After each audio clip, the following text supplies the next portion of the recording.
elderly man abandoned at the airport by his daughter. 5 years later, the daughter returns to the same airport and is paralyzed by a shocking discovery. Chicago O'Hare was packed that autumn afternoon. Amid the rush of the crowd, 75-year-old Harold Ross stood out. Dressed in his best suit, holding a bouquet of flowers, he eagerly watched the arrival gates. Though his eyes were tired, they sparkled with hope. Harold checked his watch for the 10th time. His daughter Sarah's flight was delayed. It had been 5 years since he last saw her, ever since she moved to Los Angeles to pursue a promising career. But now, she was finally coming back to take him with her. They were going to live together in California. As he waited, Harold thought about the sacrifices he had made for Sarah. He sold the family home to pay for her elite college education. He worked 2 jobs to ensure she had every opportunity. He had put his own dreams, like traveling the world, on hold to dedicate his life to his daughter. "It'll all be worth it," Harold smiled. "I'll finally get to meet my grandson and spend my last years with my family." The loudspeaker announced the arrival of Sarah's flight. Harold straightened his tie and moved closer to the exit. His heart pounded with excitement. After a few minutes, he saw her. Sarah looked different. Her long brown hair was now short and dyed blonde. She wore a stylish suit and high heels, dragging a designer suitcase behind her as she spoke into her phone, looking annoyed. "Sarah," Harold called out, waving enthusiastically. She saw him and hesitated for a moment. She hung up the phone and walked over. Her face didn't show the joy Harold had hoped for. "Hi, Dad," she said coldly. Harold, not noticing her tone, hugged her tightly. "Sweetheart, I've missed you so much. How was the flight? And little Tommy, how is he?" Sarah pulled away from the embrace, looking uncomfortable. "Dad, we need to talk." Harold's smile faltered. "Of course, dear. What is it?" Sarah glanced around, avoiding her father's eyes. I can't take you to Los Angeles." Harold felt like he'd been punched in the stomach. "What do you mean?" "But we agreed." "Things have changed," Sarah interrupted. "I got a promotion. I'm moving to New York next week. It's a once-in-a-lifetime opportunity, Dad. I can't pass it up." "But what about me?" Harold's voice trembled. Sarah sighed, impatient. "Look, Dad, you'll have to figure something out. Maybe you can go to a nursing home or something. I'll help with the money, but I can't take you with me. You understand, right?" Harold didn't understand. He looked down at the flowers in his hand, feeling foolish. "But Sarah, I sold the house. I have nowhere to go. I'm sorry, Dad. I have another flight to catch in an hour. I've got to go." Sarah grabbed her suitcase. "I'll call you when I get to New York, okay?" Before Harold could respond, Sarah was already walking away. He watched her leave, frozen in place. People brushed past him, some bumping into his shoulders, but Harold barely noticed. Slowly, the reality sank in. He was alone. No home, no family, nowhere to go. The flowers in his hand seemed to wilt, just like his hopes. Harold stumbled to a nearby bench and sat down. Silent tears rolled down his wrinkled face. He looked around, seeing families reuniting, friends embracing. The contrast to his own situation was too painful to bear. With trembling hands, Harold pulled out the rosary he always carried in his pocket. He clutched it tightly, and right there, in the middle of the crowded terminal, began to pray. "Lord," he whispered, "I don't know what to do. Please help me." People walked by, some glancing curiously at the old man crying alone. But Harold didn't care. In that moment, his prayer was all he had left. Night had fallen over Chicago's airport. Harold, still dazed by Sarah's abandonment, realized he had nowhere to go. He looked around, watching the crowd thin out. Cleaning staff began their shifts, and a few travelers were dozing off in uncomfortable chairs. Harold stood up from the bench, his legs aching after sitting for hours. He grabbed his small suitcase and walked through the terminal, searching for a place to spend the night. He found a quieter corner and sat on the floor using his suitcase as a pillow. Sleep didn't come easily.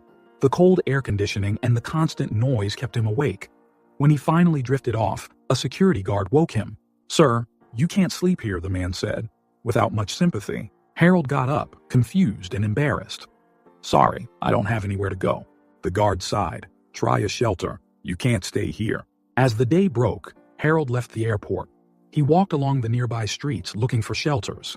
The first one he found already had a line forming outside. "Sorry, sir," the staff member said. "We're full. Try again early tomorrow." Harold tried 2 more shelters without success. Tired and hungry, he returned to the airport. It was the only place he knew in the city. In the terminal bathroom, Harold washed up as best he could. He looked at himself in the mirror, barely recognizing the weary man staring back at him. As he wandered around the airport, Harold noticed a young cleaning woman watching him curiously. When their eyes met, she smiled gently. "Are you all right?" she asked, walking over. Harold hesitated, but something in her expression encouraged him. "Honestly, no. I've got nowhere to go." The cleaner, whose badge read Amira, frowned. "I'm sorry to hear that. Can I get you some coffee?" Grateful, Harold accepted. Amira led him to the staff cafeteria and served him a cup of hot coffee and a sandwich. "Thank you, Amira," Harold said, feeling a little better. "You're very kind." Amira smiled. "It's nothing. My grandpa always said we should help those in need." As they talked, Harold shared his story. Amira listened attentively, offering comforting words. "The airport can be a tough place at night," Amira explained. "Be careful around some of the homeless folks who hang out here. Not all of them are friendly." Harold appreciated the warning but didn't have time to ask more. Amira had to get back to work. That night, Harold found a more secluded bench to sleep on. But his rest was interrupted by angry voices. "Hey, old man, this is our spot," yelled a man, flanked by two others. Harold stood up, startled. "I'm sorry, I didn't know. I'm leaving." One of the men shoved him. "We don't want you here. Get lost." Harold stumbled, almost falling. Just then, he heard a commanding voice. "What's going on here?" It was Frank Miller, the airport's head of security. The homeless men backed off immediately. Frank looked at Harold with suspicion. "Who are you? You can't stay here." Harold tried to explain his situation, but Frank didn't seem interested. "I don't care about your story. This is an airport, not a shelter. If you don't have a ticket, you'll have to leave." Harold felt a mix of fear and indignation. "Please, sir, I've got nowhere to go." Frank crossed his arms. "That's not my problem. If I see you here again, I'll call the authorities." As Frank walked away, Harold realized he had to make a decision. He couldn't just accept being thrown out. The airport was his only refuge now. With a determination he hadn't felt in a long time, Harold decided he would talk to airport management. Someone had to listen to him. Tomorrow, he thought, he would find a way to stay. There had to be someone with compassion in this place. With that thought, Harold prepared for another tough night, but with a small spark of hope in his heart. The next morning, Harold woke up early, determined to speak with airport management. As he made his way to the information desk, he saw Frank Miller approaching with two security guards. "You again," Frank said, irritated. "I've already told you, you can't stay here. Come on, out." Harold tried to reason with him. "Please, Mr. Miller, I just need to talk to someone from management." Frank signaled to the guards. "Get him out of here." At that moment, Harold noticed a commotion nearby. A group of homeless people were arguing with other security guards, and the situation seemed on the verge of turning violent. Without thinking, Harold stepped between the two groups. "Please, stop. We don't need violence." Everyone was surprised by the old man's intervention.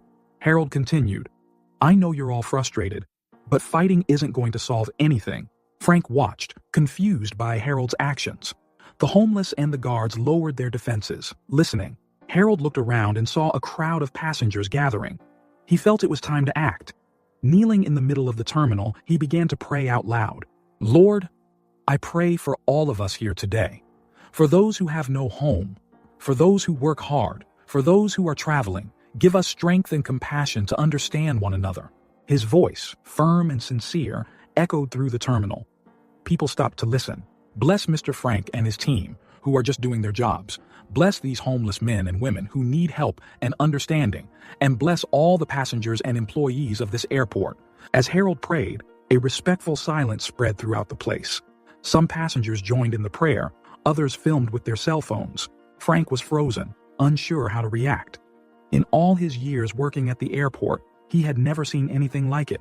When Harold finished, he opened his eyes and saw dozens of people around him.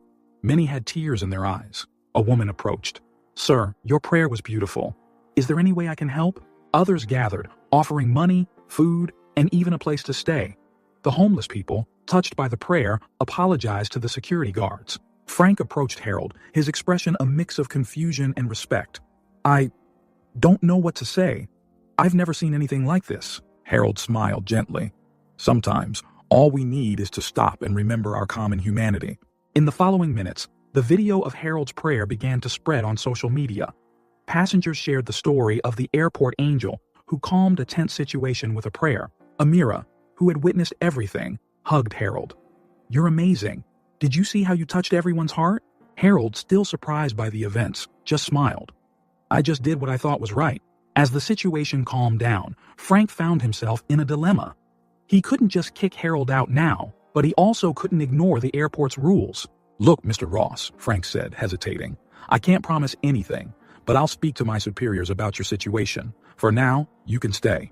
Harold thanked him, feeling a mix of relief and gratitude. What no one knew was that, at that exact moment, the video of Harold's prayer had reached the phone of Margaret Chen, the airport's CEO. Margaret watched the video several times, impressed by the scene.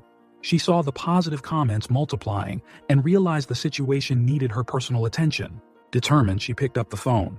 "Cancel my morning meetings. I'm going to the airport now." Meanwhile, at the terminal, Harold sat on a bench, exhausted but at peace. He didn't know what the future held, but for the first time in days, he felt hopeful. Frank, still processing the events, kept an eye on Harold. Part of him wanted to follow the rules and remove the old man, but another part was deeply moved by what he had witnessed. The passengers who had witnessed the scene continued to approach Harold, offering words of support and small acts of kindness. The atmosphere in the airport had completely changed. Amira, during her break, sat next to Harold. "I knew you were special from the moment I saw you. Now everyone can see it." Harold smiled, grateful for the young woman's friendship. "Thank you, Amira. Your kindness gave me strength during the tough times." As they talked, neither of them knew that Margaret Chen was on her way, determined to personally understand and resolve the Harold situation. The airport, usually a place of transit, had transformed into a scene of compassion and humanity. And at the center of it all was Harold, a man who, in his darkest hour, had found the strength to light the way for others. Margaret Chen arrived at the airport determined to resolve Harold's situation. She found Frank Miller in the main lobby. "Where is Mr. Ross?" Margaret asked. Frank led her to Harold, who was talking to some passengers. Margaret watched for a moment before approaching. "Mr. Ross, I'm Margaret Chen, CEO of the airport. May we talk?" Harold nodded, surprised. Margaret took him to a private room where they could speak without interruptions. "I saw the video of your prayer," Margaret began. "It was impressive how you managed to calm the situation." Harold smiled humbly. "I just did what I thought was right, ma'am." Margaret got straight to the point. "Mr. Ross, I understand your situation, but we can't have people living at the airport. It's against the rules." Harold took a deep breath. "I understand, Ms. Chen, but maybe I could be of help here." "What do you mean?" Margaret asked, intrigued. "A lot of people pass through here every day. Some are happy, others are sad or scared. Maybe I could help, offer comfort and guidance." Margaret considered the idea. "Are you suggesting some kind of chaplaincy?" "Something like that," Harold replied. "I wouldn't need any payment, just a place to stay. I could try it out if you'd like." Margaret thought for a moment. "All right, Mr. Ross, let's give it a try for a month, but the board won't be happy about this." As soon as they left the room, Margaret faced immediate resistance from Frank and other team members. "We can't allow this," Frank argued. "It goes against all of our policies." Margaret stood firm. "It's a unique situation, Frank. We'll give Mr. Ross a chance." In the following days, Harold began his informal work as the airport's chaplain. He spoke with anxious passengers, comforted those who received bad news, and even mediated conflicts between stressed travelers. A week later, Margaret received a call from the board.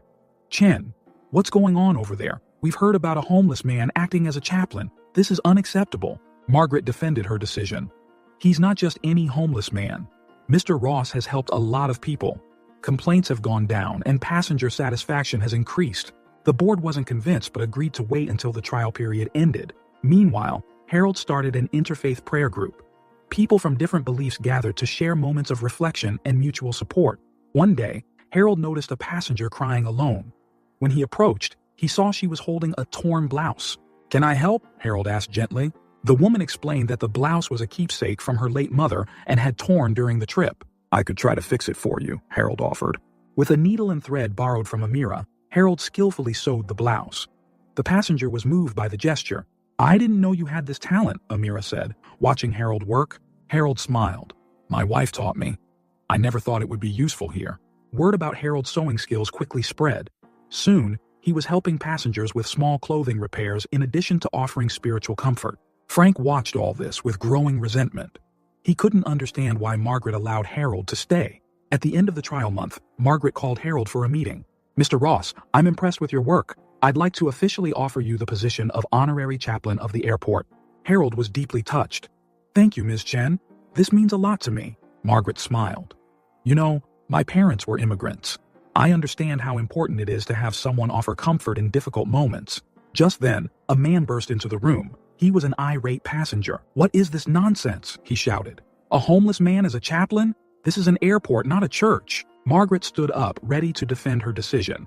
Harold, on the other hand, remained calm, preparing for yet another challenge in his new journey as the terminal chaplain. The passenger continued his rant, drawing the attention of others in the lobby. Margaret and Harold exchanged glances, knowing that how they handled this situation could determine the future of the chaplaincy program. 6 months had passed since Harold became the honorary chaplain of Chicago Airport. His presence had become an essential part of daily life at the terminal. One busy afternoon, Harold noticed a man shouting at the airline counter. The passenger, visibly upset, was threatening the employee. Harold calmly approached. "Sir, can I help you?" The man turned, furious. "They lost my luggage. I have an important meeting, and I don't have my clothes." Harold listened patiently, allowing the man to vent. Then he suggested, "I understand your frustration. How about we sit down and see what we can do?" Gradually, the man calmed down. Harold helped mediate the situation with the airline, which offered compensation and promised to locate the luggage quickly. "Thank you," the man said, embarrassed. "I don't know what got into me." Harold smiled. Sometimes we all just need someone to listen to us. After the incident, Harold felt a pain in his chest. At first, he ignored it, but Amira noticed his pale face. "Harold, you don't look well," she said, concerned. Reluctantly, Harold agreed to see the airport doctor. The diagnosis wasn't good. He had a heart condition that required treatment. "You need rest," advised the doctor. However, Harold didn't want to leave his work. "I'll take the medicine, doctor, but I need to keep going. A lot of people depend on me." Meanwhile, thousands of miles away in Los Angeles, Sarah Ross was facing her own challenges. Her marriage was falling apart. She and her husband barely spoke, both too busy with their careers. At work, Sarah was known for her efficiency, but also for her lack of scruples. She prioritized profitable projects, even when ethically questionable. In an important meeting, Sarah presented a proposal for a new real estate venture. "This project will triple our profits," she stated confidently. A colleague raised a hand.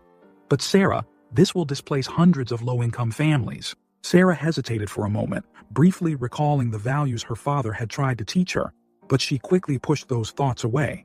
"Business is business," she replied coldly. "We can't miss this opportunity." Her boss smiled in approval, but Sarah noticed the disapproving looks from some colleagues. That night, alone in her luxurious apartment, Sarah found herself thinking about her father. Where was he? How was he living? For a moment, she felt a pang of guilt, but she quickly washed it away with a sip of expensive wine. The next day, Sarah received bad news.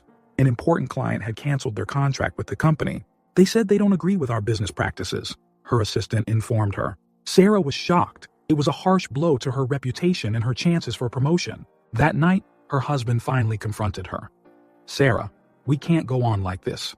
You only care about work and money. What happened to the woman I married?" His words hit her like a slap. Sarah realized she no longer recognized the person she had become. Meanwhile, back in Chicago, Harold continued his work at the airport, despite his fragile health. He had created a small support group for people who were afraid of flying. "Take a deep breath," he gently advised a young woman who looked anxious. "Remember, you're stronger than your fear." The girl smiled, grateful. Harold felt a wave of satisfaction, even with the pain in his chest. Back in Los Angeles, Sarah was in her office contemplating her situation. Her phone rang. "Sarah Ross? This is Robert from Midwest Developments in Chicago. We have a job offer for you." Sarah was surprised. Chicago, her hometown, the place she had left behind, along with her father. "We're looking for someone with your experience to lead a new project," Robert continued.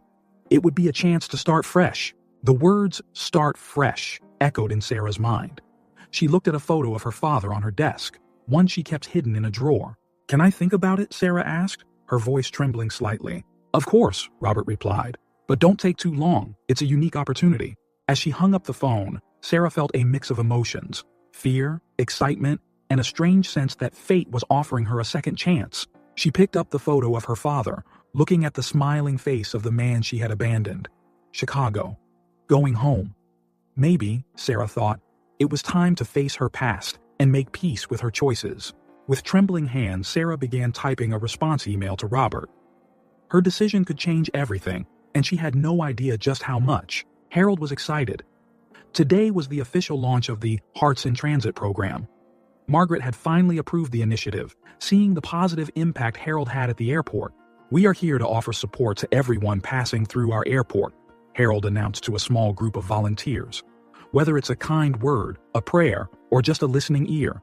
Despite his enthusiasm, Harold felt the weight of his fragile health.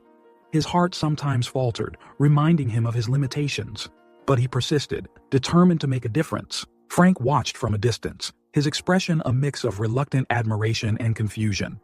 He couldn't understand how this man, whom he had almost kicked out months ago, was now so respected.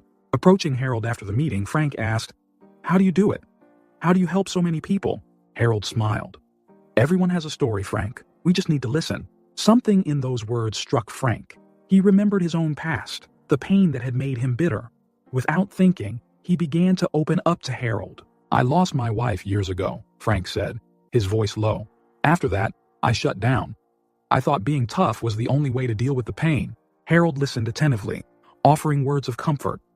For the first time in years, Frank felt a weight lift off his shoulders. In the following days, Frank quietly began helping Harold. He made it easier for Hearts in Transit to access restricted areas, ensuring they could reach more people. Meanwhile, in Los Angeles, Sarah was facing the harsh reality of her failed marriage. Sitting in front of her lawyer, she signed the divorce papers. "Is this really what you want, Sarah?" her husband asked, a mixture of sadness and resignation in his voice. Sarah hesitated for a moment. "I don't think either of us has been happy for a long time, Tom." Leaving the lawyer's office, Sarah felt strangely empty. Her marriage, her career, everything she had fought for now seemed meaningless. Back at the Chicago airport, Amira received surprising news. Thanks to Harold's recommendations, she was being promoted to service manager. "I can't believe it, Harold," Amira exclaimed, hugging him. "I owe all of this to you." Harold smiled, proud. "You deserve it, Amira. Your hard work and compassion didn't go unnoticed." The Hearts in Transit program was growing rapidly.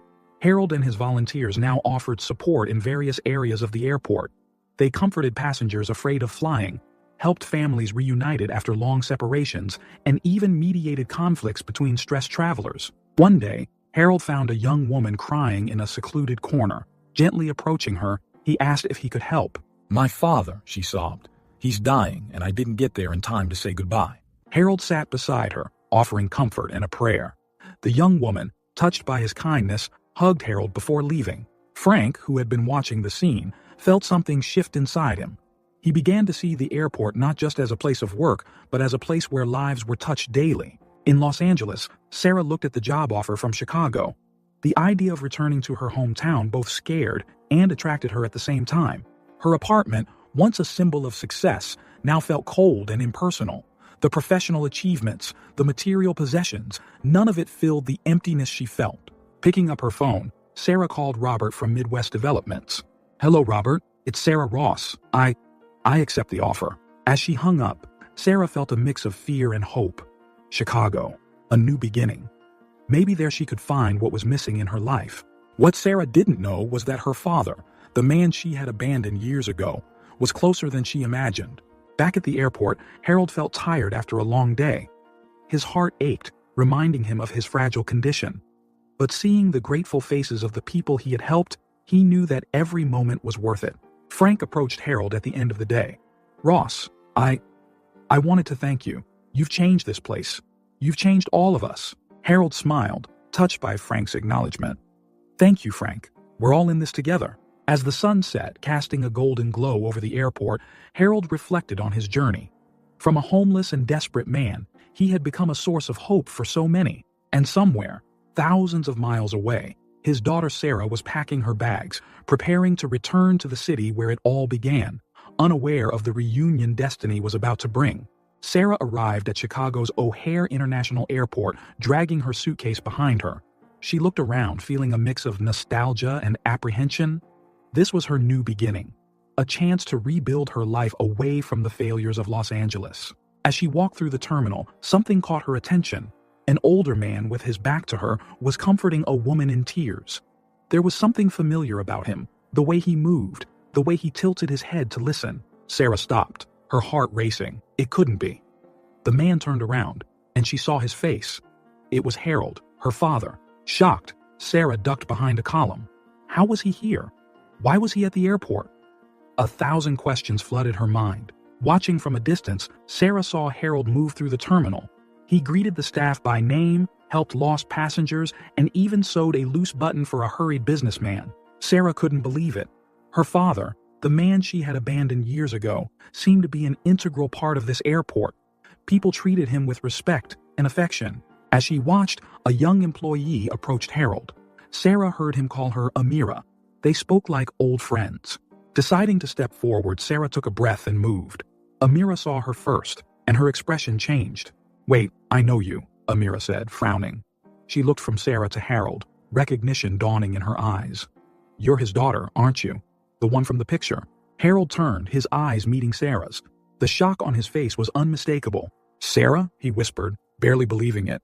Tears welled up in Sarah's eyes. "Dad, Amira stepped forward, protective. "Do you have any idea what you did to him?" "Amira, please," Harold intervened gently. He looked at Sarah, his eyes filled with both love and hurt. "What are you doing here, Sarah?" Sarah swallowed hard. I got a job here in Chicago. Dad, I didn't know you were here. You thought what?" Harold's voice was calm but full of emotion. "That I had just disappeared after you left me at this airport years ago?" Guilt washed over Sarah like a wave. "Dad, I'm so sorry. I was selfish. Harold raised his hand, stopping her. "Sarah, a lot has happened. I've built a life here, helping people.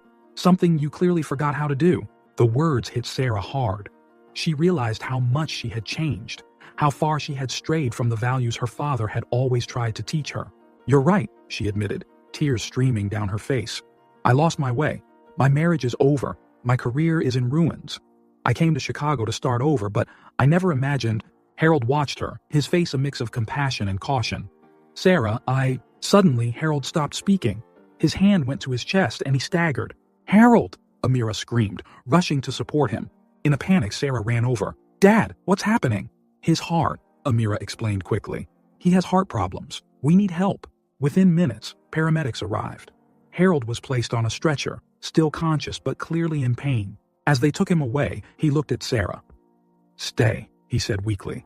"Please, stay this time." Sarah nodded, tears now flowing freely. She watched helplessly as her father was rushed to the hospital. Amira turned to Sarah, her face a mix of worry and accusation.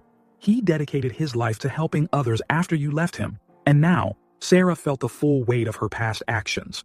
Her father had built a meaningful life from nothing, while she had squandered every opportunity she had. As the ambulance drove away, sirens blaring, Sarah found herself standing alone in the middle of the airport, confronting the consequences of her choices.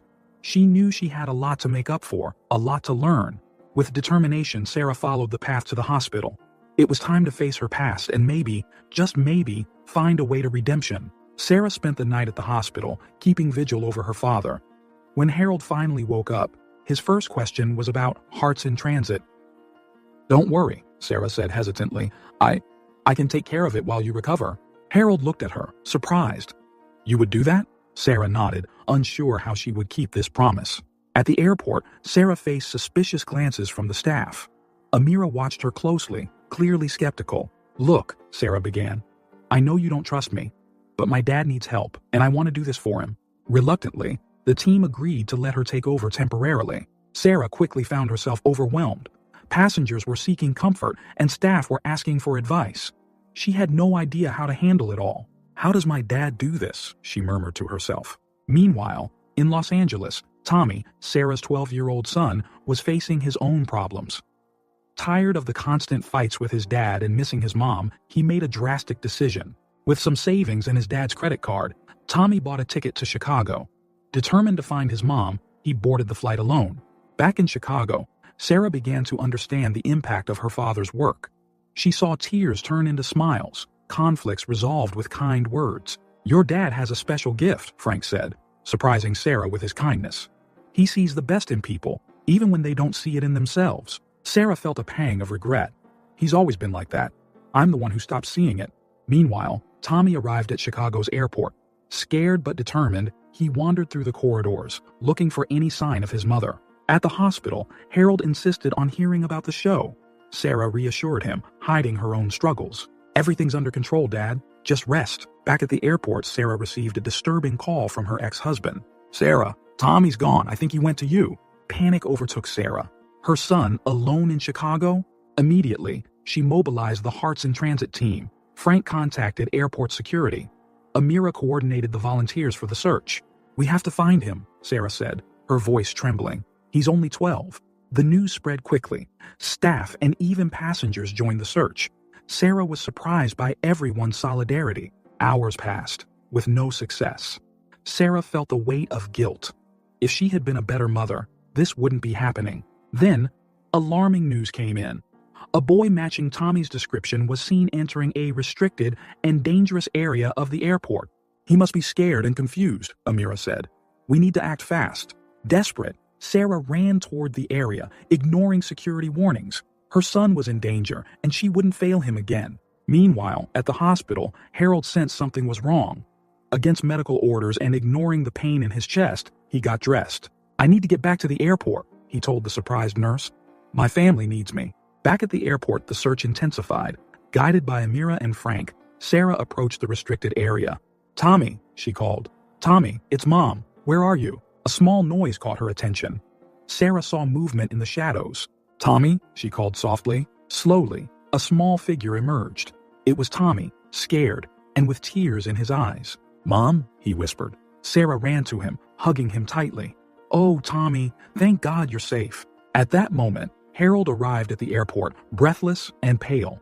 He saw Sarah hugging a boy, surrounded by the Hearts in Transit team. Sarah, he called, his voice weak. Sarah turned, shocked to see her father there. Dad?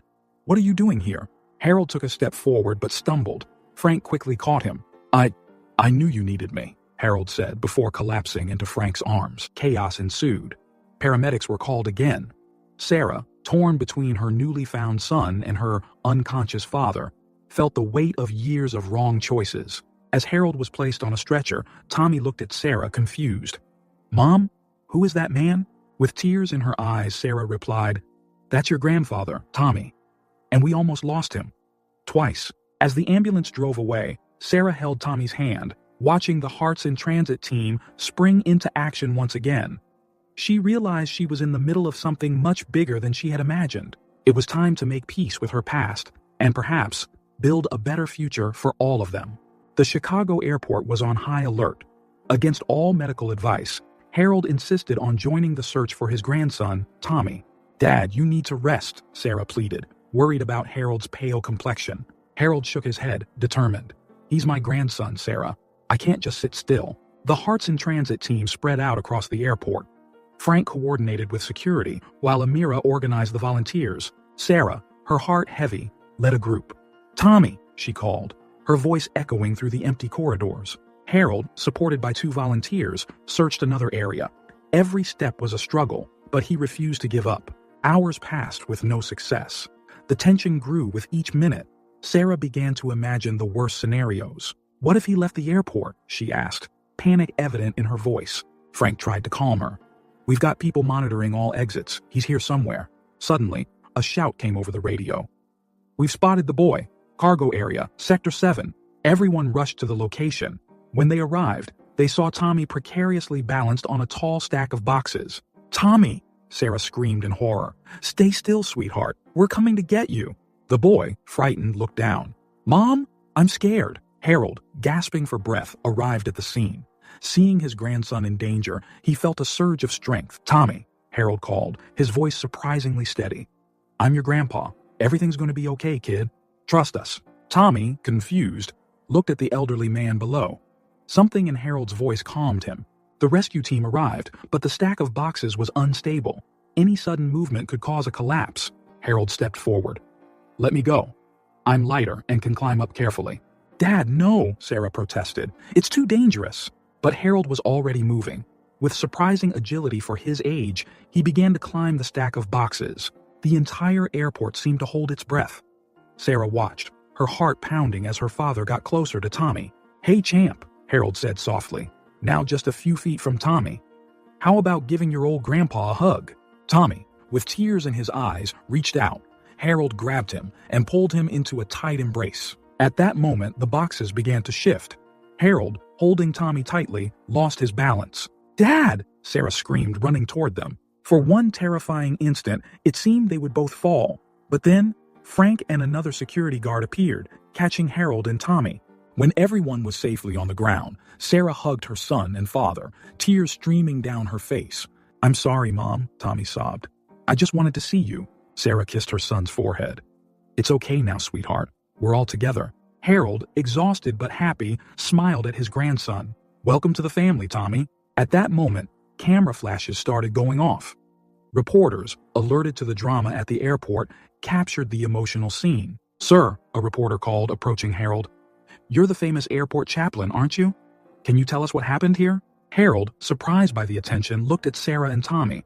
"Just a family being reunited," he said simply. But the story was too big to ignore. In the days that followed, Harold Saga, the man who was abandoned at the airport and became a beloved figure, now reunited with his daughter and grandson, captured national attention. Interview requests poured in. TV shows wanted to tell his story. Hearts in Transit was suddenly in the spotlight. Sarah, watching all this unfold, felt a deep transformation within herself. She saw the impact her father had on people, the love and respect he inspired. "Dad," she said one evening, as the three generations sat together in Harold's hospital room, "I'm sorry for everything. You've built something amazing here."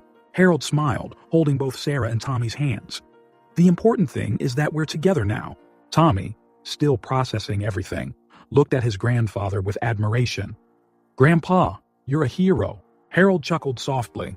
"No, Tommy, just a man trying to do the right thing." As the family talked and laughed, catching up on lost time, Harold's phone rang. It was Margaret Chen, the airport's CEO.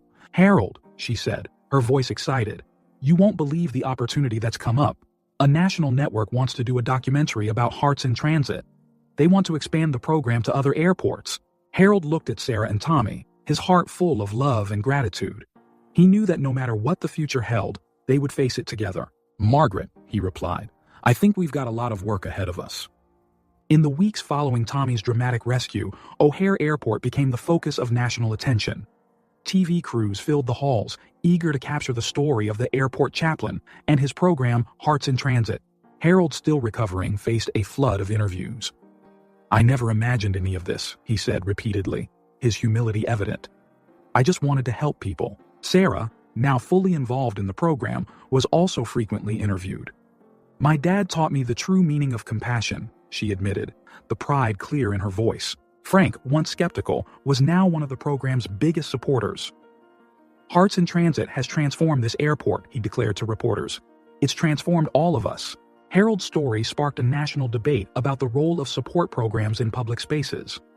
Experts discussed it on TV, some praising the initiative, others questioning its practicality. "Is it an appropriate use of airport resources?" critics asked. "How can we not support something that helps so many people?" argued the supporters.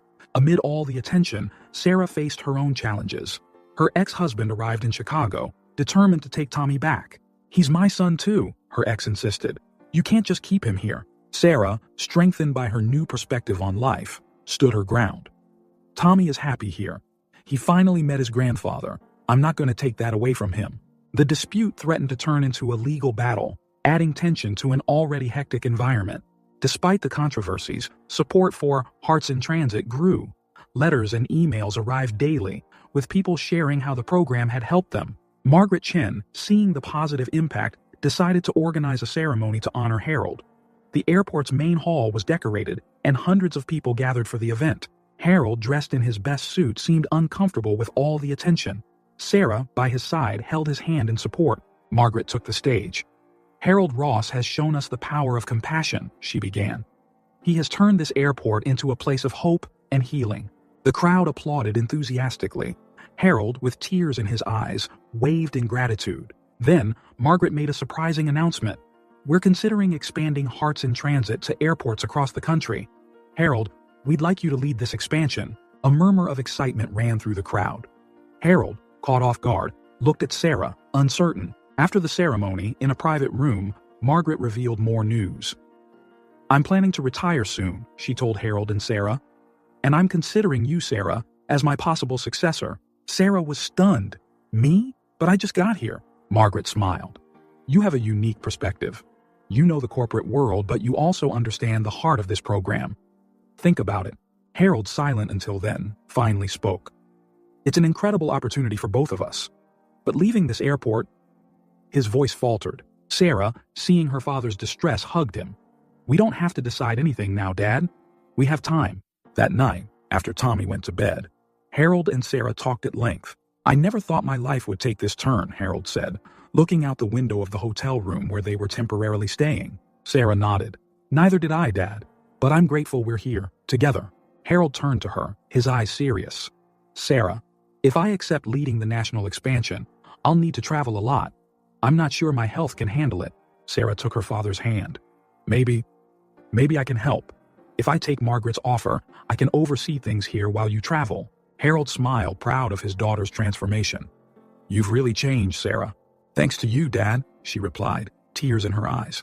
As father and daughter discussed their options, they knew that any decision would drastically change their lives. Hearts in Transit had begun as a small act of kindness in a moment of despair. Now it was about to become something much bigger. Harold looked out the window, seeing the distant lights of the airport. He had built a life there, found a purpose. Leaving it all behind would be hard. 3 months after the tribute ceremony, Harold, Sarah, and Tommy boarded a flight to Europe. It was the fulfillment of a long-postponed dream for Harold. I never thought I'd actually take this trip, Harold said, gazing out the airplane window. Sarah smiled, holding her father's hand. You deserve this, Dad. Their first stop was Rome. Harold was in awe of St. Peter's Basilica. So much history, so much faith, he murmured, deeply moved. Tommy, initially bored with the churches, began to take an interest in the stories his grandfather shared. Grandpa, how do you know so much about these places? Harold smiled. I spent years dreaming of this trip, Tommy. I read everything I could. As they traveled through Europe, visiting Paris, London, and Amsterdam, Sarah noticed her father tiring more easily. She watched him with concern, remembering the doctor's warnings about his fragile health. In Prague, Harold had a moment of weakness. Sarah found him sitting on a bench, breathless.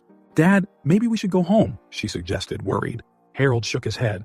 No, Sarah, I'm living my dream. I'm not giving up now. During their travels, Sarah frequently received calls from Margaret about the Hearts in Transit program. The national expansion was progressing, and the pressure for Sarah to take the lead was growing. I don't know if I can do this, Dad, Sarah confessed one night in Vienna. What if I'm not good enough? Harold hugged her. You've grown so much, Sarah. Trust yourself as I trust you. In Athens, their final stop, the family faced a crisis. Tommy, fascinated by ancient history, got lost in the Acropolis. Harold, ignoring his fatigue, led the search. We have to find him, he insisted, his voice weak but determined. Sarah, panicked, ran back and forth. Tommy, where are you? After hours of anxiety, they found Tommy sitting calmly in an ancient temple gazing at the horizon. Sorry, the boy said, embarrassed. I just wanted to see the sunset from here. It's beautiful. Harold, exhausted but relieved, hugged his grandson. Sometimes, Tommy, we need to get lost to find ourselves. That night at the hotel, Harold had an idea. I think I'm going to write a book, he announced, about Hearts in Transit, about our family, to inspire others. Sarah looked at him surprised. Dad, that's wonderful. On their flight back to Chicago, the family reflected on everything they had experienced. You know, Dad, Sarah said, I think I'm ready to take the lead on the program. Harold smiled, proud. I knew you'd find your way, Sarah. Tommy, who had grown a lot during the trip, added, Can I help too? I want to be like you and Grandpa. When they arrived at O'Hare Airport, they were greeted by a welcoming crowd. Frank, Amira, and the Hearts in Transit team were there, eager for news. Welcome back, exclaimed Amira, hugging Harold. Margaret approached Sarah. So, have you made your decision? Sarah looked at her father and son, then at the team waiting. Yes, she replied confidently. I'm ready to lead the national expansion. In the months that followed, Hearts in Transit grew beyond expectations. Sarah traveled the country, setting up programs in other airports, while Harold, though physically limited, remained the heart and soul of the original program in Chicago. Tommy, inspired by his grandfather, started a youth volunteer club at the airport, involving kids in the mission of helping others. A year after their trip to Europe, Harold published his book, Hearts in Transit, A Journey of Faith and Redemption. It became a bestseller, inspiring people across the country. One quiet afternoon, Harold sat on his favorite bench at the airport, watching the travelers come and go. Sarah joined him, tired but satisfied after a long meeting. You know, Dad, she said, I never imagined I'd find my purpose here, in the same place I once abandoned you. Harold took his daughter's hand. Life takes us on mysterious paths, Sarah. The important thing is where we end up. They watched as Tommy approached, leading a group of young volunteers. The boy waved, smiling. Look at him, Harold said proudly. The future of Hearts in Transit. After Harold's book launch, the Ross family found themselves at the center of a new wave of attention. Invitations for lectures and TV shows came in daily. Though tired, Harold accepted a few, seeing each opportunity as a chance to spread the message of Hearts in Transit. One night, after a particularly moving speech, a young woman approached Harold. Your book saved my life, she said, tears in her eyes. I was about to give up, but your words gave me hope. Moments like this reaffirmed for Harold that his journey, with all its challenges, had been worth it. Sarah, meanwhile, faced new challenges as she expanded the program. Not all airports were open to the idea. On a trip to Dallas, she met strong resistance from the local administration. This won't work here, insisted the airport director. We don't have the resources for this kind of program. Sarah, channeling the patience and wisdom she had learned from her father, replied, Let me show you how it works. Give us a week. With the help of local volunteers, Sarah set up a pilot program. By the end of the week, the impact was undeniable. Stressed passengers found comfort, conflicts were peacefully resolved, and the overall atmosphere of the airport had improved. The director, impressed, gave the green light for the permanent program. You proved me wrong, he admitted. This is exactly what we needed. Tommy, now 13, continued to grow in his role in the program. He came up with the idea to create a children's corner at the airport, a space where kids in transit could relax and play. Traveling can be scary for kids, Tommy explained to Sarah and Harold. I want them to have a safe and fun place. The project was an immediate success, attracting praise from grateful parents and even international media attention. At home, the family dynamic continued to evolve. Sarah's ex-husband, seeing the positive impact the program had on Tommy, finally relented in the custody battle. He belongs to this, he told Sarah. I've never seen him so happy and motivated. One afternoon, while Harold rested at home, he received an unexpected visit. It was Frank, the former head of security who once tried to kick him out of the airport. Harold, Frank began, visibly emotional. I came to say thank you. Hearts in Transit didn't just change the airport, it changed my life. It made me believe in kindness again. Harold, touched, hugged his friend. Frank, you always had kindness in you. You just needed a chance to show it. As the program grew, Sarah realized she needed help managing everything. She decided to form a leadership team, bringing Amira and Frank into key roles. You've been here from the beginning, Sarah said during the team meeting. No one understands the heart of this program better than you. With the new structure in place, Hearts in Transit became more than just an airport program. It became a movement, inspiring similar initiatives in hospitals, train stations, and other public spaces. Harold, watching it all unfold, felt a deep sense of fulfillment. His dream had not only come true, but had grown beyond anything he could have imagined. One evening, sitting on his favorite bench at the airport with Sarah and Tommy, Harold reflected on his journey. You know, he said, watching the travelers pass by. When I was abandoned here years ago, I thought my life was over. But really, it was just beginning. Sarah squeezed her father's hand, tears in her eyes. You taught us it's never too late for a new beginning, Dad. Tommy, hugging his grandfather, added, and that family is more than blood. It's about who we choose to love and help. As the sun set over the airport, bathing the terminal in a golden glow, the three generations of the Ross family embraced, grateful for the path that brought them there and hopeful for the future ahead. O'Hare Airport, once just a place of departure and arrival, had become the heart of a compassion revolution, a living testament to the power of love, faith, and second chances. And at the center of it all was a family that had learned that the true Hearts in Transit are those open to the journey of unconditional love. I hope you enjoyed today's story. Don't forget to like the video, leave a comment sharing your thoughts or suggestions, and of course, subscribe to the channel to keep up with all of our emotional stories. After all, every second can change the course of a life, and the next one